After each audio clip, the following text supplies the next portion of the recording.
का स्वागत है सीएसएन स्टडी में। और आप लोग देख रहे हैं जो प्रोजेक्ट रेल के तहत कक्षा 10 के विद्यार्थियों के लिए विज्ञान के जो मॉडल प्रश्न पत्र निकला है उसके हम लोग सॉल्व करने वाले हैं, यानी कि सेट 3 को। ठीक है, सेट 3 सब्जेक्टिव टाइप। ठीक है, सेट 3 सब्जेक्टिव टाइप, यानी कि सब्जेक्टिव टाइप सेट 3 के जितने भी क्वेश्चन है उसको सॉल्व करेंगे। साथ ही साथ हम लोग आपको बताना चाहते हैं कि सेट 1 से लेकर सेट 5 तक, ठीक है, सेट 5 तक हम आप लोग को ऑब्जेक्टिव टाइप प्रश्न पढ़ा चुके हैं। साथ ही साथ आपको सेट 1 सेट 2 जो है वो आपको सब्जेक्टिव टाइप मिल जाएंगे, जो डिस्क्रिप्शन में आपको लिंक मिल जाएगा। साथ ही साथ आपको ये बोलना चाहते हैं हमारे चैनल से सबसे पहले नोटिफिकेशन पाना चाहते हैं तो सब्सक्राइब के बेल आइकन को प्रेस कर दीजिए। तो चलिए देर ना करते हुए स्टार्ट करते हैं। देखिए सारे के सारे जितने भी प्रश्न हैं सबको पढ़ लीजिएगा ताकि आपको क्या है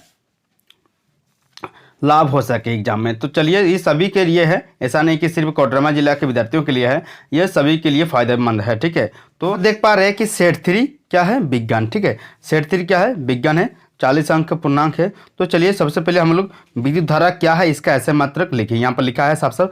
तो चलिए आंसर को आगे बढ़ते हैं। यहाँ सर को बताते हैं कि पहला क्वेश्चन क्या था हमारा कि विद्युत धारा क्या है इसका ऐसा मात्रक को लिखे। तो ये हम लोग समझते हैं कि विद्युत धारा क्या है। देखिए आवेश की प्रभाव की दर को क्या कहते हैं, विद्युत धारा कहते हैं, जिसका ऐसा मात्रक क्या होता है, एम्पियर होता है। याद रखिएगा जो विद्युत धारा का ऐसा मात्रक क्या होता है, एम्पियर होता है। चलिए आगे बढ़ते हैं कि 2 मीटर फोकस दूरी वाले किसी अवतल लेंस की क्षमता ज्ञात कीजिए। तो आप लोग जानते ही है अवतल लेंस की जो फोकस दूरी है वो ऋणात्मक होती है, यानी कि यहाँ पर -2 मीटर होगी। ठीक है, और हम लोग जानते हैं P बराबर क्या होता है कि अवतल क्षमता बराबर क्या होता है 1/f, यानी कि फोकस 1/f यानी कि 1 फोकस दूरी होता है। यहाँ पर यानी कि 1/-2 हो जाएगा।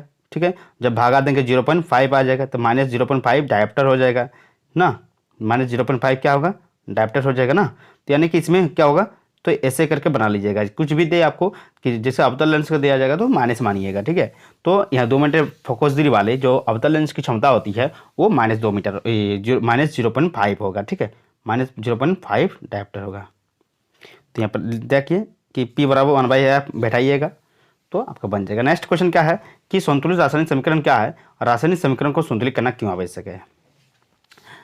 तो यहाँ पर देखिए रासायनिक समीकरण जिसमें दोनों पक्ष या अभिकारकों तथा उत्पादों में प्रत्येक तत्व के परमाणु की संख्या बराबर होती है तो उसे हम लोग क्या कहते हैं, रासायनिक समीकरण कहते हैं। यानी कि रासायनिक समीकरण हम लोग उसे कहेंगे जिसका अभिकारकों की संख्या और उत्पादों की संख्या यानी कि जितना भी परमाणु होंगे उसमें बराबर रहेंगे। ठीक है, संख्या में बराबर रहेंगे। साथ ही उसका जो तो उसे हम लोग क्या कहेंगे, संतुलित रासायनिक समीकरण कहेंगे। ठीक है, जैसे 2H2 यहाँ पर देखिए H2O2 है तो यहाँ पर 2 बिठा दिए है, यहाँ पर 2 बिठा दिया है तो यह क्या हो गया 2H2 हो गया, मतलब 4 गो H हो गया। ऑक्सीजन कितना 2 गो, तो यहाँ पर भी 2 गो है। देखिए 2 यहाँ पर लग गया तो 2 गो ऑक्सीजन हो गया, यानी कि संतुलित है। तो समीकरण को संतुलित करने की क्यों आवश्यकता है। देखिए द्रव्यमान संरचना के अनुसार द्रव्यमान संरचना के अनुसार क्या कहते हैं कि कोई भी रासायनिक अभिक्रिया में ना तो परमाणु का नष्ट होता है ना ही निर्माण कर सकते हैं हम लोग। इसलिए इस नियम का पालन करने के लिए क्या होता है कि परमाणु संख्या को जो तत्वों को परमाणु संख्या को क्या करना पड़ता है, समान करना पड़ता है। इसलिए रासायनिक संतुलन रासायनिक समीकरण को क्या करना पड़ता है, संतुलित करना पड़ता है। नेक्स्ट हम लोग चलिए आगे बढ़ते हैं। तो क्या है कि पीएच स्केल क्या है, किसे कहते हैं, यानी कि पीएच स्केल किसे कहते हैं, या उदासीन विलयन का पीएच मान कितना होता है। ठीक है,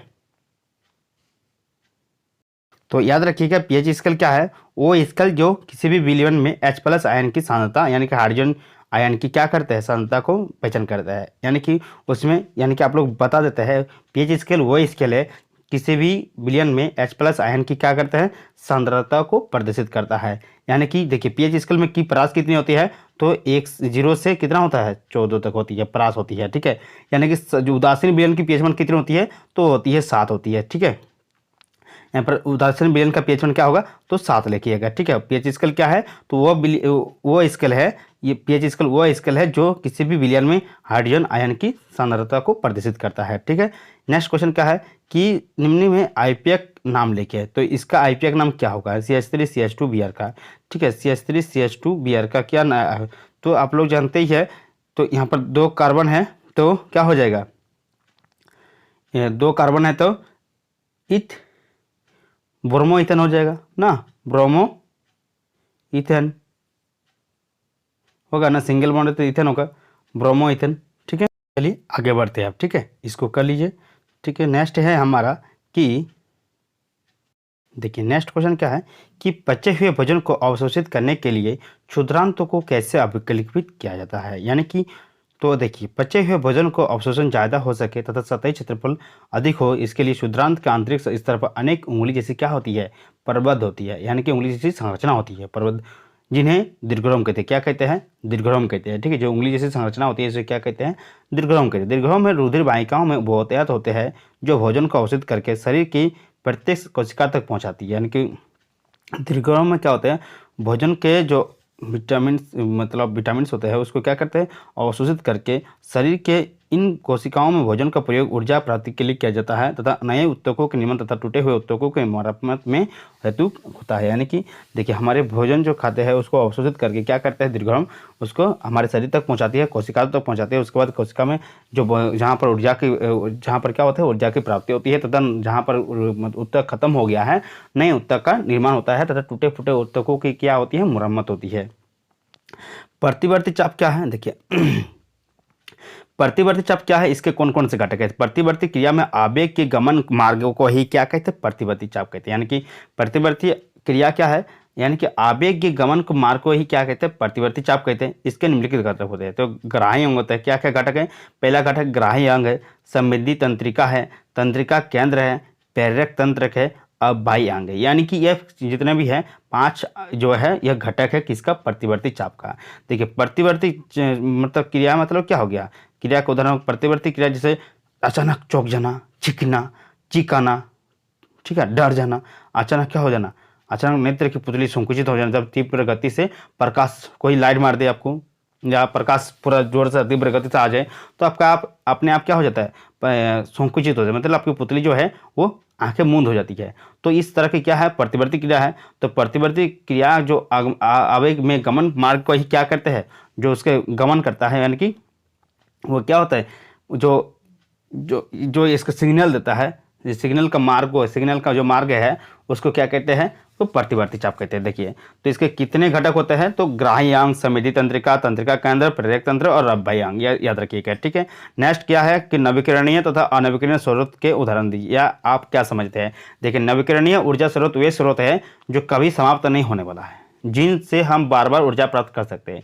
जैसे सूरज है, पवन है, ये सब क्या है, नवीकरणीय ऊर्जा स्रोत है। जबकि अनवीकरणीय ऊर्जा स्रोत क्या है, वे स्रोत है जो समाप्त होने वाले हैं, जिनसे हम बार बार ऊर्जा प्राप्त नहीं कर सकते। यानी कि नवीकरणीय ऊर्जा स्रोत वो हो गया जिससे हम बार बार ऊर्जा प्राप्त कर सकते हैं और कभी भी वो समाप्त नहीं हो सकता है, उसे क्या कहते हैं, तो नवीकरणीय ऊर्जा स्रोत कहते हैं। और साथ ही साथ अनवीकरणीय ऊर्जा स्रोत क्या है, तो अनवीकरणीय ऊर्जा स्रोत वो समाप्त होने वाला चीज़ है और जिसे हम लोग एक बार यूज करने के बाद बार बार प्रयोग में नहीं ला सकते, यानी कि यूज नहीं कर सकते हैं, जैसे कोयला हो गया, पेट्रोलियम हो गया आदि। ठीक है, लेंस की क्षमता से आप क्या समझते हैं, इसका ऐसा मात्रा लिखिए, साफ साफ लिखा है कि लेंस की क्षमता से आप क्या समझते हैं।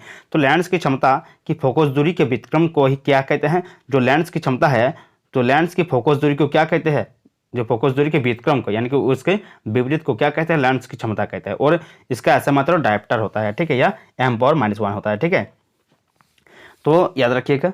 नेक्स्ट है रेडक्स अभिक्रिया क्या है, उदाहरण सहित व्याख्या करें। देखिए रेडक्स अभिक्रिया क्या होता है, जिसमें उपचयन अभिक्रिया और अपचयन अभिक्रिया साथ साथ होती है, उसे क्या कहते हैं, रेडक्स अभिक्रिया कहते हैं। इसका उदाहरण देख लेते हैं।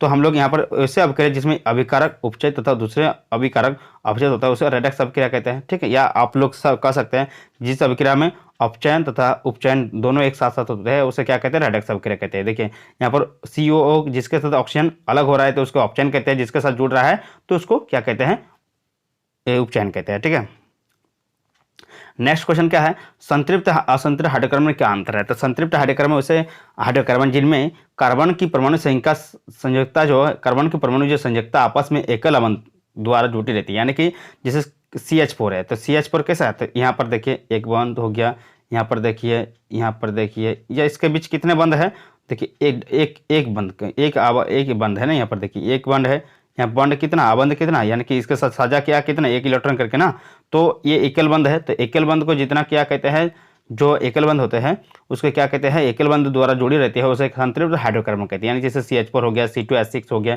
ठीक है, मीथेन, इथेन, ठीक है, मीथेन, इथेन। ठीक है, नेक्स्ट क्वेश्चन क्या है उसी का, क्या असंतृप्त हाइड्रोकार्बन क्या है, तो ऐसे आर्य कार्बन है जिसमें द्विआबंध भी होता है, त्रिआबंध भी होता है, द्वारा जुड़ी हुई रहती है, उसे असंतुलित हाइड्रोकार्बन कहते हैं। ठीक है, जैसे C2H4 है तो C2 इसके बीच क्या हो गया, डबल बॉन्ड हो गया। ठीक है, चार, इधर भी H लग गया, इधर भी H लग गया, इधर भी H लग गया, इधर भी H लग गया, यानी कि इसके बीच में के दो बॉन्ड या ट्रिपल बॉन्ड रहता है, उसको क्या कहते हैं हम लोग, तो असंतुलित हाइड्रोकार्बन कहते हैं। ठीक है, अब देखते हैं खनिज क्या है, अयस्क क्या है, गैंग क्या है। तो खनिज किसे कहते हैं, धातुओं के वो तत्व या यौगिक जो प्रॉपर्टी के प्राकृतिक रूप से पाए जाते हैं, जिनमें कुछ अन्य पदार्थ जैसे मृदा, रेत, चूना पत्थर मिले होते हैं, उन्हें क्या कहते हैं, खनिज कहते हैं। ठीक है, तो अयस्क क्या है, जिस खनिज से धातु कर्म खर्चे पर यानी कम खर्चे पर आसानी से प्राप्त हो सके, उसे क्या कहते हैं, अयस्क कहते हैं। यानी कि जो खनिज है उससे हम लोग कम खर्चे में आसानी से हम लोग धातु जितने भी चीज़ है उसको हम लोग आसानी से निकाल सकते हैं, उसको क्या कहते हैं, अयस्क कहते हैं,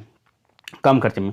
अब तब गैंग क्या है, देखिए जो औषधि या खनिज में जो अयस्क, खनिज में क्या, खनिज और अयस्क में मिट्टी, रेत आदि मिली रहती है, उसको क्या कहते हैं, अयस्क कहते हैं। मतलब औषधियों को क्या कहते हैं, अयस्क कहते हैं। ठीक है, खनिजों में। नेक्स्ट क्वेश्चन क्या है, वन्य एवं वन्यजीव संरक्षण के 3 उपाय बताइए। देखिए जानते ही वन्यजीव, तो वन में रहने वाले वन्यजीव यानी कि वन को और वन्यजीव को संरक्षण के 3 उपाय बताइए। देखिए, वन्य जीवों के प्राकृतिक आवास को बिना नुकसान पहुंचे नियंत्रित करना। ठीक है, वन्य जीवों के शिकार पर पूर्णतः प्रतिबंध लगाना है, वन्य जीव क्षेत्रों में जैव मंडल रिजर्व स्थापना करना है, राष्ट्रीय पार्क अभयारण्य की स्थापना करना है, जिससे क्या होगा, वन को भी साथ, वन को तो होगा ही, वन भी क्या हो, वन को अधिक से अधिक पेड़ लगाइए ताकि वन क्या हो, वन को कैसे नुकसान ना पहुंचे। संरक्षण कैसे करेंगे, वन कुछ एरिया को क्या करें, राष्ट्रीय पार्क या अभयारण्य घोषित कर दिए ताकि उससे कोई भी उस एरिया में ना जा सके। ठीक है, प्रतिबंध लगा दीजिए। ठीक है, इस तरह से वन को भी क्या होगा, नुकसान नहीं होगा, साथ ही साथ वन्य जीव को भी संरक्षण होगा।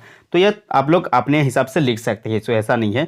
नेक्स्ट क्वेश्चन क्या है, जैव निम्नीकरण या एवं अजैव निम्नीकरण में अंतर स्पष्ट करें। ठीक है, जैव निम्नीकरण पदार्थ क्या है, वह पदार्थ जिन्हें जीवाणु तथा कवक जैसे सूक्ष्म जीव सरल पदार्थों में अवघटित कर देते हैं, जैव निम्नीकरण पदार्थ कहलाते हैं। यानी कि आप लोग ऐसे लिखिएगा, एक तरफ जैव निम्नीकरण लिखिएगा, एक तरफ अजैव निम्नीकरण लिखिएगा। ठीक है, उसके लेकिन यहाँ पर लिखने का डॉक्स में नहीं लिखा हुआ है। ठीक है, इसमें डॉक्यूमेंट्स जो है ये इसमें जो बनाया है PDF इसमें नहीं लिख पाए हैं, तो आप लोग लिख लीजिएगा। एक साइड क्या लिखिएगा, जैव निम्नीकरण पदार्थ, और एक साइड अजैव निम्नीकरण पदार्थ लिखकर आपको अंतर बताना है। ठीक है, तो हम लोग पहले देख लेते हैं जैव निम्नीकरण पदार्थ। तो आप लोग समझ गए कि जिसको हम लोग क्या मतलब सड़ जाता है, मतलब खत्म, मिट्टी में मिल जाता है, उसको क्या कहेंगे, मिट्टी में मिला देंगे तुमको ना, मिट्टी में मिला देंगे।